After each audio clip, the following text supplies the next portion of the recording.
यहाँ पे हाथ जाने की भी जगह नहीं है, ये पूरा जुड़ा हुआ है। और देखिए यहाँ पे, ये देखिए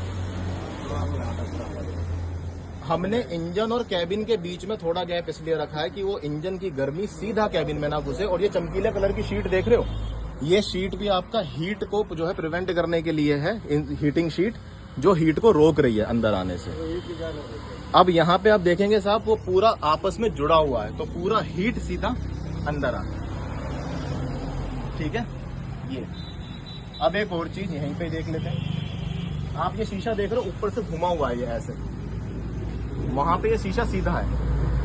जब लोडर पूरी हाइट पे जाता है तो बार बार घूम के देखना पड़ता है।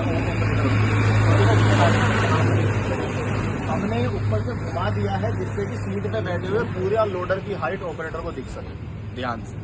इसे हम कहते हैं कर्व विंडशील्ड या कर्व ग्लास। वहां पे वो सीधा है, देखो। ठीक है, यहाँ पे हैवी ड्यूटी टायर भी चलते हैं क्या? नहीं सर, यहाँ नहीं चलते हैं, तो इसलिए उसको हम रहने देते हैं। अगर आप कभी हैवी ड्यूटी देखेंगे तो जेसीबी 12 प्लाई का हैवी ड्यूटी टायर देता है, हम 20 प्लाई देते हैं। लेकिन इंडस्ट्रियल टायर दोनों बराबर है, हमारा और जेसीबी 12 प्लाई, तो उसमें हम कोई कंपेयर नहीं करेंगे। थोड़ा सा और पीछे आते हैं, ये रीइंफोर्स फाइबर है, आरी से कटेगा, मजबूत है, जंग नहीं लगेगा। डैमेज हो गया, टूट फूट गया तो रिपेयरिंग का कोई खर्चा नहीं है यहाँ पे, क्योंकि जब भी कीचड़ वगैरह आता है यहाँ सबसे पहले आता है। तो हमने इसको क्या करा है, फाइबर में बनाया है, बहुत मजबूत है। ऐसा नहीं कि आप इसमें कुछ मारोगे और ये मतलब टूट जाएगा, आरी से कटेगा, बड़ा हैवी पड़ेगा। रीइंफोर्स फाइबर बोलते हैं हम। इसके बाद ये देख रहे हो स्टेबलाइजर की हाइट मेरे कहाँ तक आ रहा है, और वो देखो हाइट देखो स्टेबलाइजर की। इसे हम कहते हैं heavy duty stabiliser, heavy duty stabiliser. Height देखो कितनी ज्यादा है। अब एक और समस्या क्या आती है इसे खोलने के लिए, इसे कहते हैं एलन की। इसे खोलने में कई बार बहुत समस्या आती है मैकेनिक को, तो हमने क्या करा, यहाँ पे बोल्ट टाइप लगा दिया। देखो यहाँ पे बोल्ट लगा दिया। अच्छा, दूसरा क्या होता है, कुछ समय के बाद ना स्टेबलाइजर बाहर से घिस जाता है, तो उस टाइम पे इसको बदलना पड़ता है।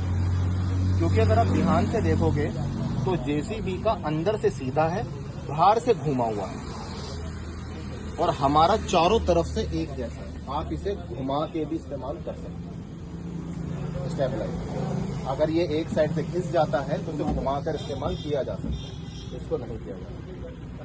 ये हम यहाँ पे मेटल देते हैं, यहाँ पे बहुत ही हल्का सा प्लास्टिक आता है, बहुत हल्का सा, जो पत्थर वगैरह से आसानी से टूट जाता है। अब ये देखो, ये केपीसी है आपका कास्टिंग का, देखो इस तरीके का कास्टिंग होता है, और वो आपका स्टील का केपीसी है। टाटा ए ग्रेड स्टील हम इस्तेमाल करते हैं इसके केपीसी को।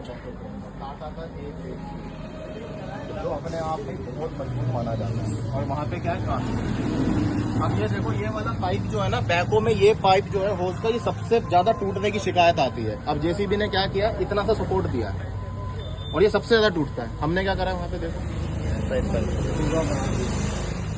पूरा का पूरा पूरे में कवर दे दिया। अब एक चीज और, जो कंट्रोल वॉल ब्लॉक्स होते हैं, अगर जेसीबी के कंट्रोल वॉल ब्लॉक तक पहुंचना है तो वो बड़ा मुश्किल है। देखो जरा हाथ जाता है क्या, यहाँ पे देखो, आगे आगे देखो, रिकॉर्ड करो। यहाँ से हाथ डाल सकते हैं क्या इसके अंदर? नहीं। अब जरा देखो, हमारे वॉल ब्लॉक के अंदर हाथ डाला जा सकता है, उधर देखो, देखो देखो, चाहे जो बोल्ट खोल सकते हैं। ठीक है। अब एक बहुत बड़ी बात, जेसीबी के बूम का, डिपर का और बकेट के ये जो होस पाइप है, ये अलग अलग साइज के होते हैं। हमारे पूरे बैको में 2 साइज के होस पाइप है, एक छोटा एक बड़ा।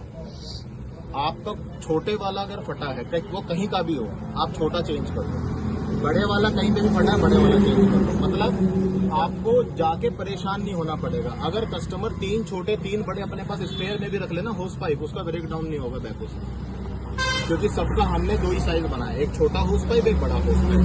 तो बैको मतलब बूम का डिपर में लगा लो, डीम का होगा कहीं लगा लो। अब आ जाओ, आपको एक चीज दिखाता हूँ।